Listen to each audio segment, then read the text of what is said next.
잘 아시겠지만은 음향신호기라는 것은 횡단보도 보행신호기에 연결돼서 신호등화 정보를 음향으로 알려주는 시스템이기 때문에 보행자 신호기의 부가장치가 됩니다.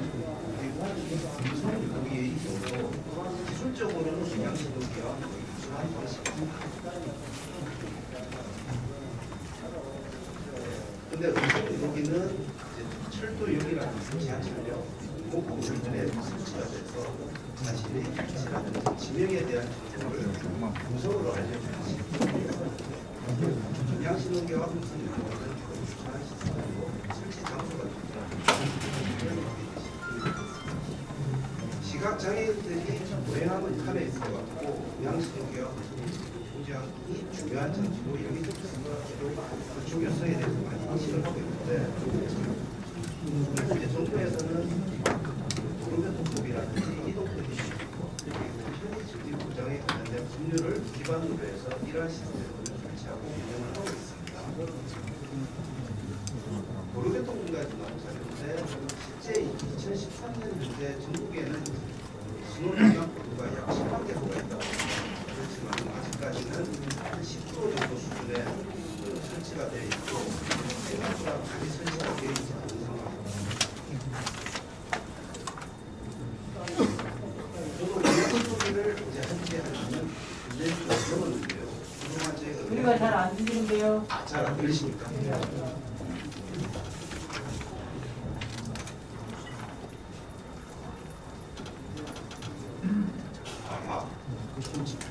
이제 좀 잘 들리십니까? 네. 음향신호기의 역사가 생각보다 굉장히 길더라고요. 우리나라에 도입된 게 1985년도에 최초로 이제 도입이 됐습니다.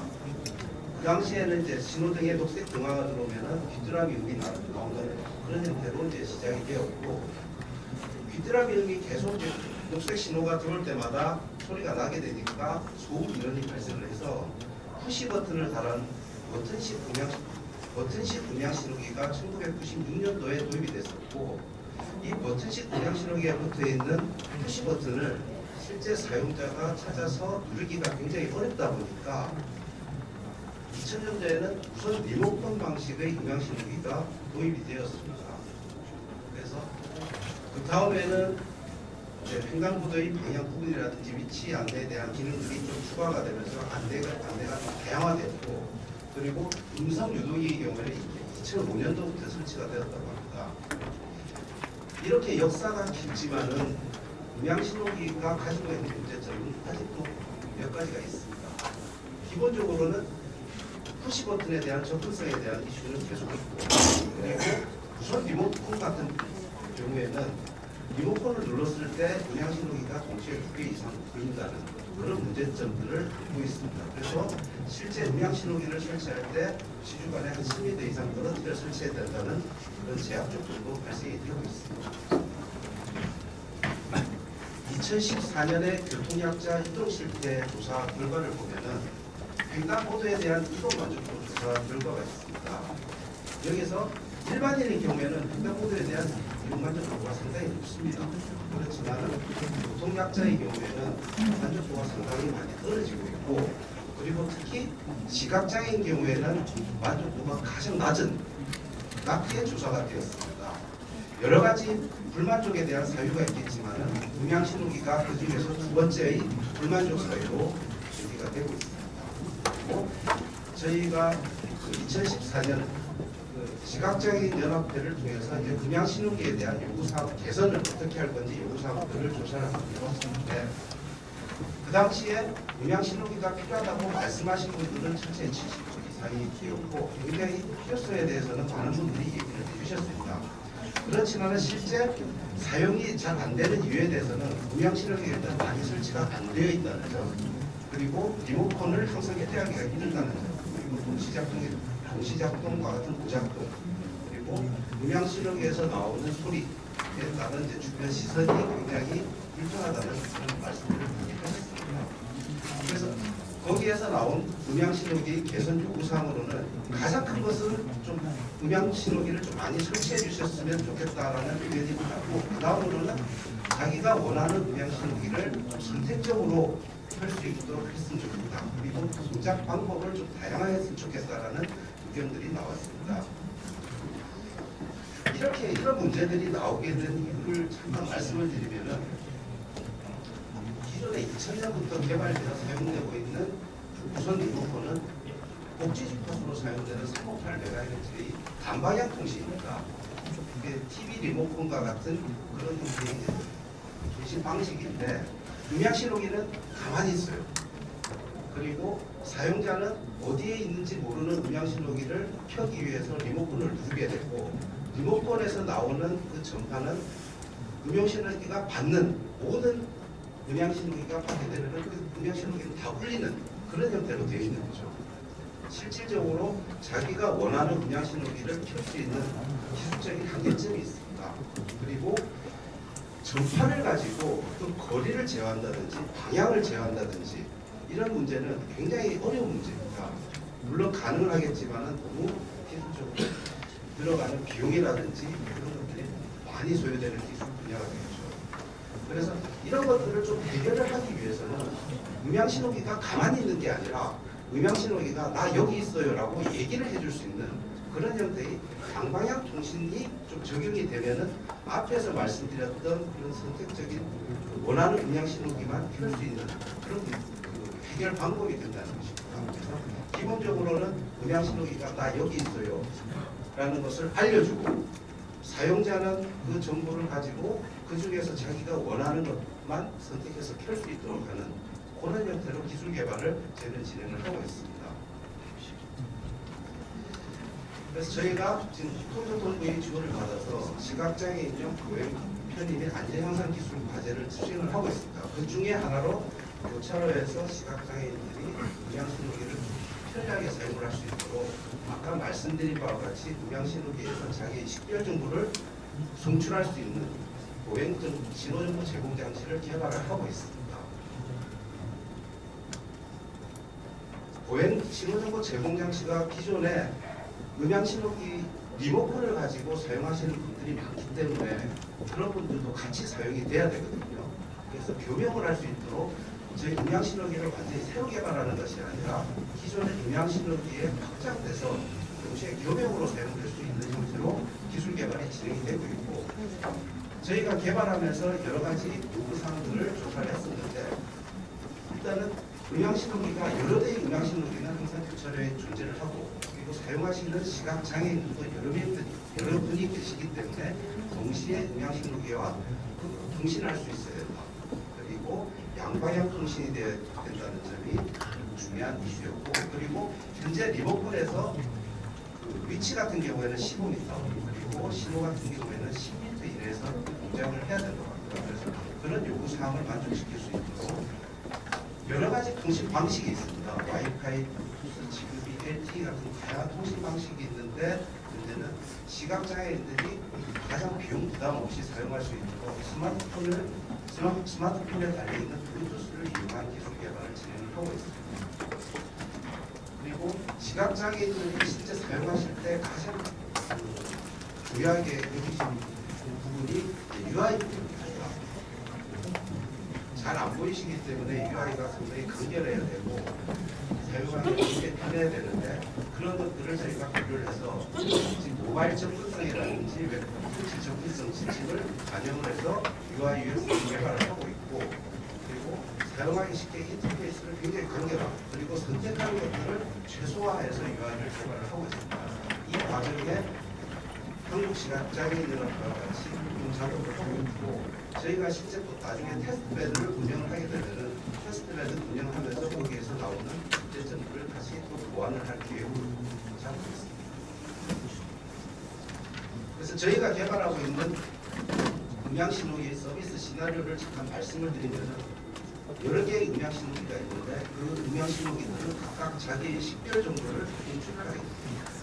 여기에서 소리 방식에 송출을 하게 되고 사용자는 교차로에 접근을 하게 되면 그 비콘 신호를 받아서 주변에 어떤 음향신호기가 있다는 것을 인지를 하게 되고 그 중에서 자기가 건너야 될 횡단보도 방향의 음향신호기만을 선택을 하게 됩니다.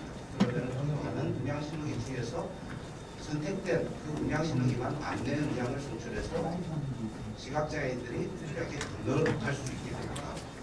이런 형태로 서비스가 이루어지기 때문에 기존의 이제 동시작동에 대한 문제점도 해소가 되고, 그리고 불필요하게 음향신호기를 동작시키는 그런 문제점도 해결이 가능합니다.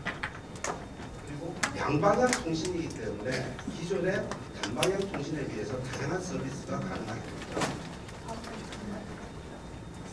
장애인들이 자주 가는 경로에 대해서는 그 경로상에 있는 정보를 저장을 해놓게 되면은 실제 다음에 갈 때 음향신호기를 일일이 찾아가면서 동작시킬 필요가 없이 자동으로 음향신호기를 켜줄 수 있는 그런 형태의 서비스도 가능하게 되고, 그리고 음향신호기가 신규로 설치되었을 때 실제 시각장애인들은 그 설치됐는지 여부를 잘 모를 수도 있거든요. 그렇지만은 음향신호기는 항상 자기 식별 정보를 송출하기 때문에 설치된 음향신호기의 정보를 서로 통신을 통해서 이용자가 쉽게 알 수가 있습니다. 그래서 음향신호기에 대한 DB도 자기 스스로 DB를 구축하면서 갔던 곳에 대한 DB는 자기 스스로 구축하면서 활용할 수 있다는 그런 장점이 있습니다. 그리고 이러한 기반 기술은 뒤에 말씀드린 음성 유도기에도 사용을 할 수 있고, 그리고 시각장애인분들이 또 많이 말씀을 해주신 게 대문의 위치를 찾고 싶다, 그런 것들에 대해서 말씀을 많이 해주셨는데, 이 비콘을 대문 위치에다 달아놓으면 대문 위치 근처에 갔을 때 대문에서 소리가 나는 형태로 이용도 가능하게 됩니다.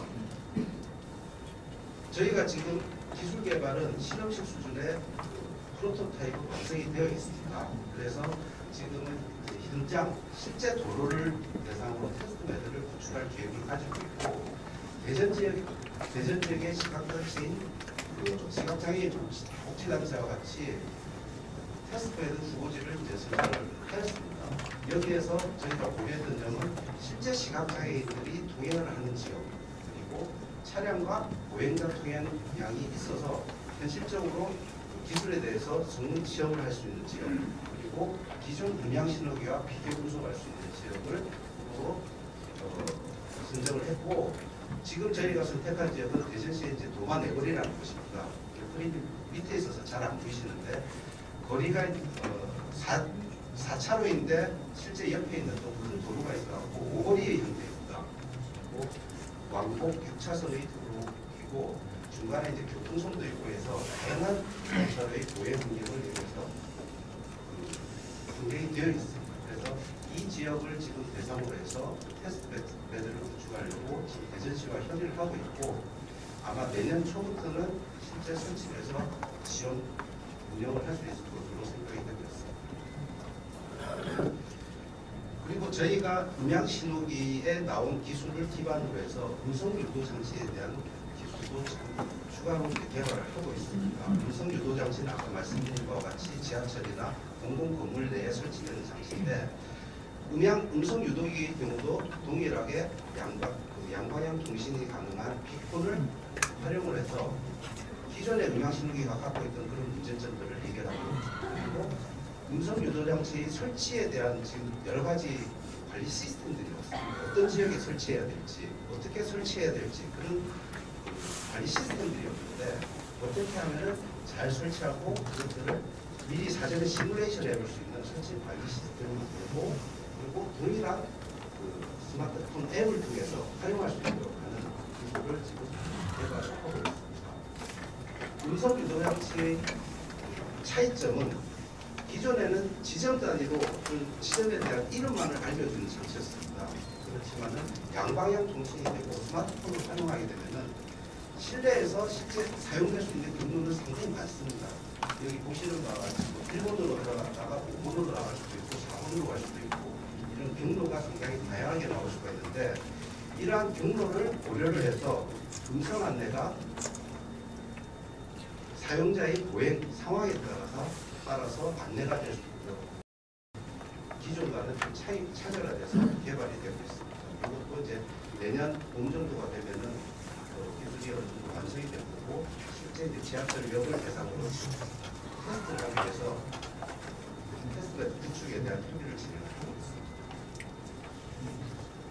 기술적인 것들은 이제 많이 개발은 되어 있는데, 아까 아까도 이제 많은 분들이 말씀을 해주셨지만은 이런 것들이 설치되고 운영되기 위해서는 이제 법제도적인 측면에 대한 고려가 필요한 것 같습니다.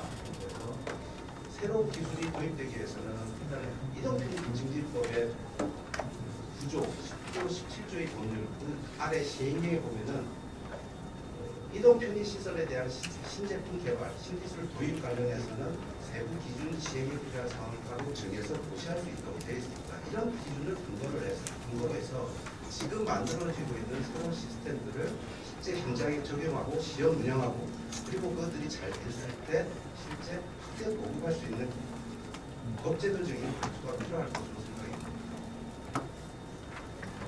그래서 실제 세부 기준에 보면은 여객시설 같은 경우에는 유도 및 안내 시설에 시각장애인이 접근할 경우에는 해상 시설의 이름을 안내하는 전자식 신호장치를 설치할 수 있다고 되어 있습니다. 그래서 이러한 부분들에 대해서는 이름을 안내하는 것이 아니라 이름과 이동 번호를 안내할 수 있는 비폰 기반의 전자식 신호장치를 설치해야 된다라는 의미로 개선에 대한 것도 검토가 필요하고 음향신호기 같은 경우에도 양방향의 통신을 통해서 음향신호 기능이 제공될 수 있도록 법안에 대한 신설 조항 검토가 좀 필요할 것으로 생각합니다.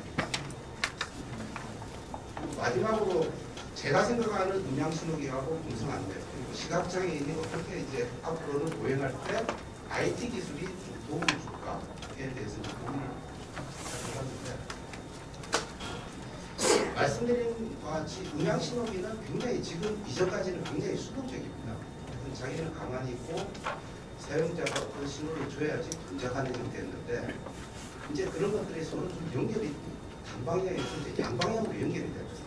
그래서 신호기가 좀 서비스를 해주려면 좀 능동적으로 좀 서비스를 해줘야죠. 그러면 자기가 일단은 좀 공수를 해줘야 되는 형태로 발전을 해야 되고 여기까지는 지금 저희가 이제 기술을 개발하는 방식이고 지금 앞으로는 지금 제4차 산업혁명이라고 해서 모든 사물, 공간, 사람들은 다 연결이 되고 있습니다. 연결된 장애인들 대해서 장애인들이 갈 때 주변에 있는 모든 것들이 어디로 가세요? 어떤 서비스가 필요하시면 말씀하세요. 사물들이 모든 사람과 사물 공간들이 다 도와줄 수 있는 그런 형태로 앞으로 좀 발전을 하지 않을까 그렇게 생각이 듭니다. 그래서 어떻게 보면은 시각장애인에 대한 기술 그리고 장애인에 대한 기술이 다른 부분에 대해서 다른 부분의 분야에 비해서 상대적으로 약간 좀 늦은 것 같습니다. 기술적인 어려움도 많고 예선적인 문제도 있겠지만 그래서 이런 것들이 지속적으로 발전을 하기 위해서는 많은 사람들의 관심과 동료가 많이 필요합니다. 네, 이상으로 발표를 마치도록 하겠습니다. 네, 반갑습니다. 휴먼케어 대표 한치영입니다. 사실 좀 더 편하고 안전한 버스 이용을 꿈꾸는 그런 꿈을 꿔봤습니다. 그리고 그 꿈을 실현하고 싶었고요. 처음 시작된 꿈이 아마 4년 전인 것 같습니다. 오늘 이렇게 발표할 수 있게 돼서 너무 제가 마음이 들떠 있습니다. 발표하겠습니다. 저희가 이 버스 안내 시스템을 개발하는 데 있어서 첫 번째 느낀 것은 시각장애인과 휠체어를 이용하시는 장애인의 경우 특별히 불편하더라라는 걸 알 수 있었고요. 그러나 효율적인 버스 승차 안내를 위해서는 탑승 승차를 요구하는 교통약자와 탑승 서비스를 제공하는 운전기사 간의 네트워크, 상호 소통이 꼭 필요하다. 이것이 없다면 제대로 된 탑승 서비스를 제공할 수 없고 또 버스를 이용할 수 없다라는 배경을 저희가 확인할 수 있었습니다. 그래서 첫 번째로는 저희가 우선 설치하는 데서 보급이 편해야 되겠다. 그리고 요새 많은 통신기기들을 이용한 서비스들이 있는데 이 버스 탑승 서비스의 경우는 대중교통을 이용하는 거고 전국적으로 써야 되기 때문에 어떤 추가적인 통신 비용이 없어야 되겠다는 게 첫 번째 목표였습니다. 두 번째로는 사용이 간편하고 단순해야 되겠다. 그리고 마지막으로 운전수는 운전기사죠. 운전기사에게는 운전을 간섭을 최소화해야 되겠다. 이것을 목표로 해서 개발을 시작했습니다. 저희가 개발을 하면서 이 국토부 R&D 과제 수행 중에 이제 수요자 조사가 있었습니다. 그래서 특히 저희가 시각장애인 쪽 관련되어 있는 서비스나 아니면 거기에 제공되어야 되는 서비스 시나리오가 어떤 것들인지 가장 궁금했고요. 또 가장 난해한 부분이었습니다. 그래서 저희가 종합적으로 봤을 때 시각장애인이 필요한 버스 탑승에 필요한 서비스는 가장 첫 번째가 현재 도착한 버스가 내가 탑승할 버스인지, 그리고 이 버스의 노선 번호와 행선지를 안내받는 것, 이것이 가장 중요했죠. 그 다음에 휠체어를 이용하는 장애인이나 또는 노약자의 경우 공통적으로는 올바른 정차 위치에 버스를 정차하는 것이었습니다. 그 다음에 이 탑승 서비스를 제공해야 되는 운전기사 입장에서는 저희가 모니터링을 해보니까 탑승 서비스를 제공하고 싶은데 내가 지금 도착한 버스 정거장에 어떤 장애 유형의 교통약자가 대기하고 있는지, 그리고 승차를 하려는 건지, 이것을 사전에 알고 싶으면 알 수가 없어요. 마지막으로 불법 주차로 인해서 차를 똑바로 정차하고 싶으면 정차할 수 없는 환경적 요인이 있었습니다. 그래서 저희가 2014년 7월 3일 날 먼저 이 무선으로 이루어지기 때문에 무선 통신에 대한 전국적인 호환성을 담보에 대해서 방송통신 표준을 위한 공청회를 열었고요.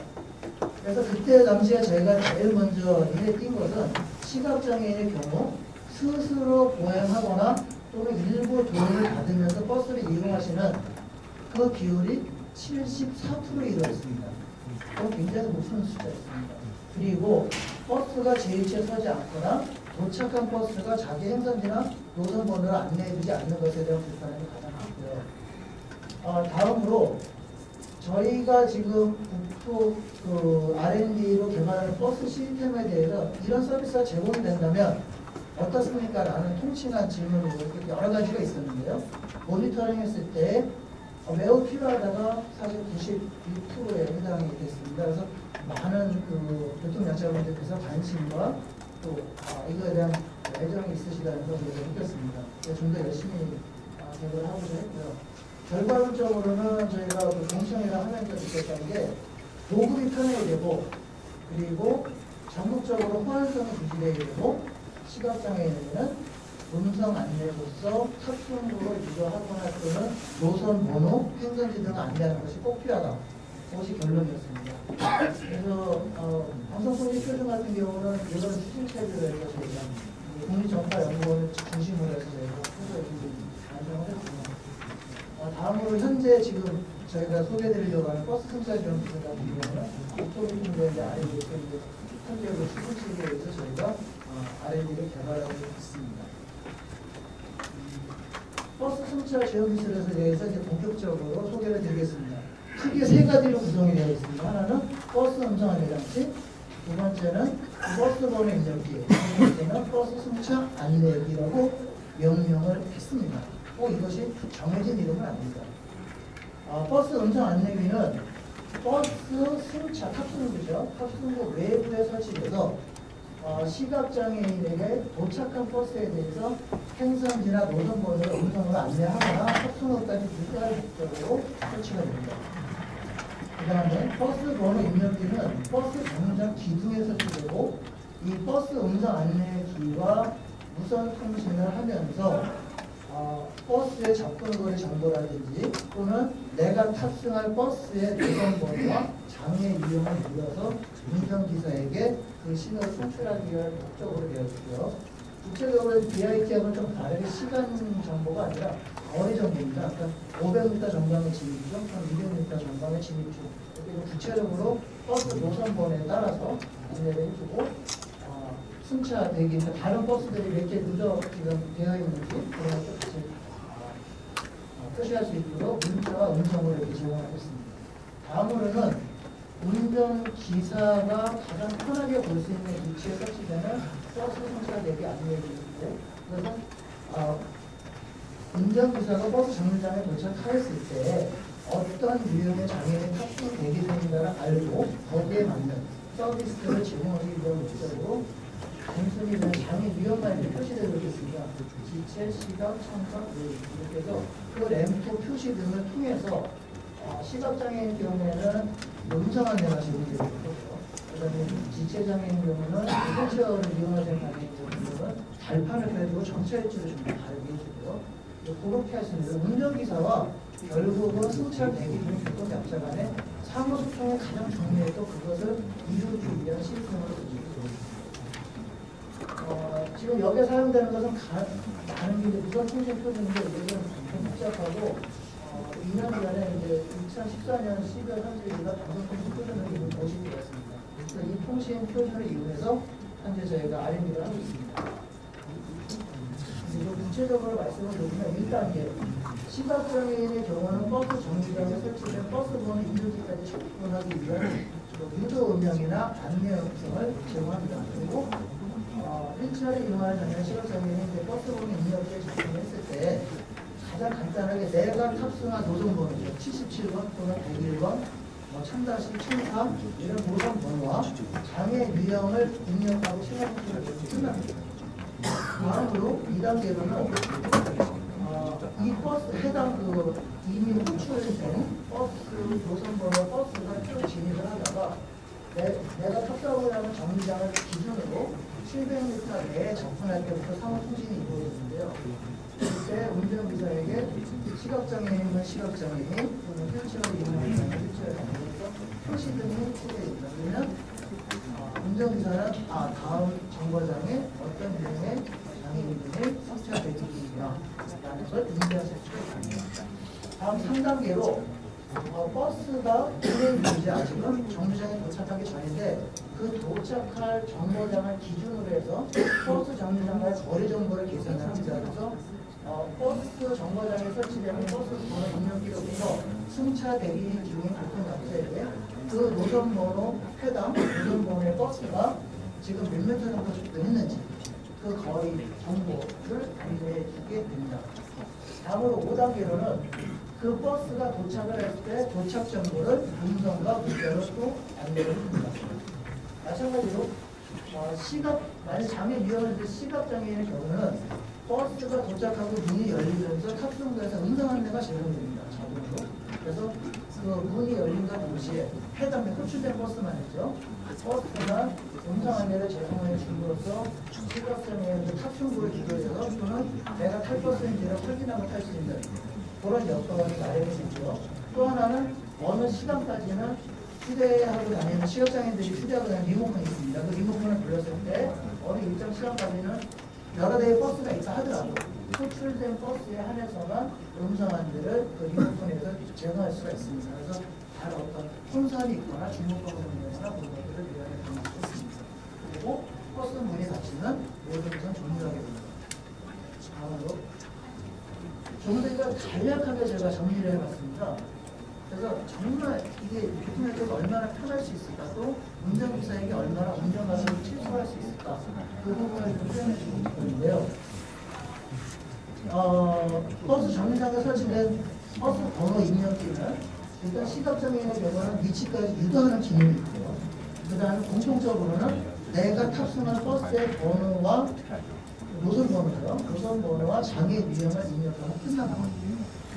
다음, 버스 운전기사의 경우는 승차 서비스를 제공해줘야 되는 입장이죠. 그러니까 도착할 버스 정거장에 약 7km 전방부터 이제 정보를 받게 되는데 어떤 장애 유형의 그 승차 대기 현황이 있는지를 이 표시등을 통해서 알 수 있고, 그래서 교통약자에게 탑승 서비스를 제공할 수 있는 준비를 시켜드립니다. 이게 뜻입니다. 그 다음에 시각장애인의 경우 버스에 탑승을 했다가 하차할 때 음성 안내는 다 나오고 있죠. 다른 음성 안내 방식으로. 그때 이제 하차를 해야 되는데 하차배를 어디 있는지 찾기가 어려워요. 그래서 그때는 지금 갖고 다니는 리모컨을 누르면 하차배를 대신해서 운전기사에게 표시하고 하차 서비스를 제공받을 수 있도록 이렇게 시스템이 되어 있습니다. 이게 주요 사용법 내지는 서비스고요. 부가 서비스로는 이제 버스 번호 입력기 같은 경우는 버스가 어느 정도 거리를 접근했는지에 대한 거리 정보와 그다음 도착에 대한 정보를 음성과 문자로 제공해서 시각, 지체, 청각, 노인 모두 사용할 수 있도록 그렇게 저희가 설계를 했습니다. 그리고 버스 음성 안내 장치 경우에는 리모컨으로부터 무한정 동작될 수 없기 때문에 호출된 버스에 한해서만 음성 안내가 나고 그 음성 안내에 따라서 탑승구를 찾고 탑승할 수 있도록 그리고 내가 탈 버스인지를 확인할 수 있도록 하는 게 주요 서비스가 되겠습니다. 마지막으로 아까 초기에 말씀 올린 대로 이용에 따른 그 추가 통신료는 없어야 되고요. 그 다음에 독립 운영 체계를 갖춰야 되고 마지막으로 방송통신 표준이나 아니면 IS 국제 규격이나 아니면 KS 정차 표준이나 이런 활용을 해서 사용자 혼선이 없도록 해야 된다라는 게 시스템의 주 설계 목적입니다. 다음은 저희가 안산시에 있습니다. 저희 행복해요고요. 안산시와 2016년 2월 12일 날 현장 테스트 배드와 관련해서 MOU를 맺었고 지금 현재도 오늘 이 순간에도 우리 엔지니어들이 필드에서 통신 시험을 하고 있습니다.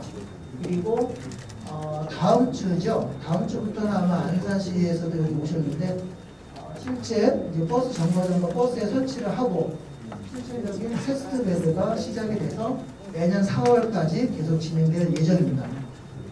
노선 번호는 101번으로 정했고요. 2대의 버스를 선정을 했습니다. 그리고 버스 번호는 이렇게 되고요. 버스 승강장은 안산시청 앞과 한대 앞 역으로 두 군데를 정했습니다. 그래서 여기에서 일단은 테스트 배드이기 때문에 얼마나 통신이 원활하게 잘 되는지 또는 신호 전달이 잘 되는지 이런 것들과 그 다음에 사용자 입장에서 또 테스트를 했을 때 정말 편한지 또 수정해야 되거나 개선해야 될 것이 있는지 그런 것들을 확인하는 테스트 배드가 이루어지게 될 겁니다. 다음으로 이제 이런 부분은 저희가 버스 승차 안내 기술에 대해서 개발하는 아이를 가지고 있고요. 이거를 하다가 저희가 좀 알게 된 게 버스 승차 환경이죠. 환경도 조금 더 개선돼야 되겠다라는 의견이 있었습니다. 수요 조사에서 포함해서 첫 번째는 버스 정거장을 기점으로 어느 쪽에서 버스가 진행하는 방향을 했을 때 장애인 탑승 대기 구역이 정해져야 되겠다. 다른 분들도 어떤 버스에 탑승하는 데 있어서 혼선이 있거나 서로 부딪히거나 이런 부분들이 발생하지 않고 근데 우리 안산시 같은 경우는 진입 방향으로 봤을 때 그 앞쪽에, 뒤쪽에 있더라고요. 그래서 먼저 장애인을 탑승시키고 그 다음에 제2체 정차하도록 하고 있고 그래서 저는 이제 이렇게 제안을 드립니다. 이쪽이든 앞쪽이든 뒤쪽이든 이런 게 있으면 좋겠다 하는 생각이 현실적인 부분에서 그 다음에 시각장애인을 위해서 최소한의 점적으로 설치에 대한 기준이 있으면 좋겠다. 이건 얘기고요. 그런 게 있으면 좀 좋겠다. 그런 판단이 들었고 마지막으로는 불법 주정차 때문에 정차 위치를 제대로 못하거든요.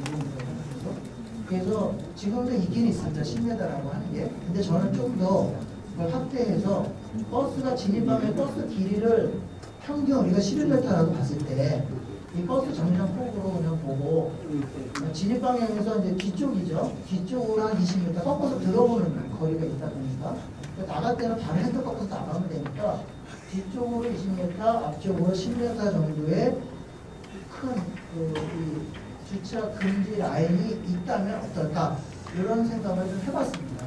그러면 저희가 이제 개발하는 버스 승차 안내 기술과 그다음에 환경적 요건이 함께 개선이 된다면 좀 더 효율적이지 않을까 이렇게 생각을 해봤습니다.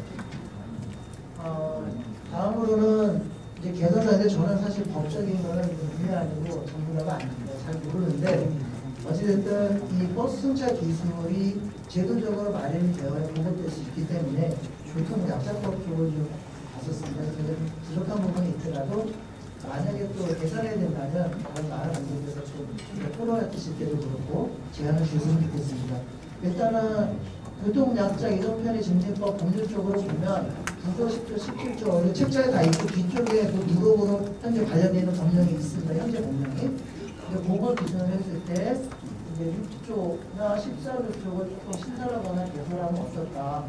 이 법령이 이제 된다면 그 다음에 시행령이나 시행규칙 쪽이 또 신설되는 버스 승차 관련돼서 여기에서 주는 뭐냐면 버스 승차 환경 개선과 승차 서비스를 요청하고 제공받을 수 있는 이 문구를 저는 좀 많이 생각을 했습니다.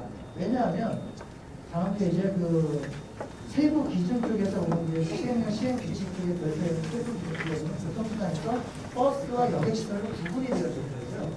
그래서 버스 쪽에는 버스 아까 이제 버스 운전하는 분들도 시각장애인에게 탑승구를 안내하거나 현재 도착한 버스의 노선번호를 안내하거나 뭐 이런 종류의 것들이 이제 연기가 필요가 있을 것 같고 여객시설, 대기시설이죠. 버스 정류장 쪽에는 버스 번호 입력기를 어떤 것을 통해서 하여튼 운전기사에게 내가 이 버스를 탑승할 것이다 라고 하는 그런 어떤 신고를 통해서 사고 소통이 될 수 있는 그런 때 필요한 것을 요구하는 지시가 있습니다. 마지막으로 이렇게 환경 개선이 된다면 좀 더 지금보다는 좋아지지 않을까 싶고요. 최근에 이제 다국적 기업인 구글이나 또는 애플에서도 이쪽 복지 관련되는 통신 이쪽 관련된 서비스들을 많이 진행하고 있고 R&D를 하거나 계획하고 있습니다. 우리나라에서도 좀 더 어떻게 보면 한 발 더 먼저 어떤 법적인 제도적인 것이 마련이 되고 지금 그 초기의 R&D 제품이지만 10년에 보면은 아무것도 아니겠지만 어찌됐든 그런 장을 열어줄 수 있다면 너무 좋을 것 같고 그거보다 더 중요한 것은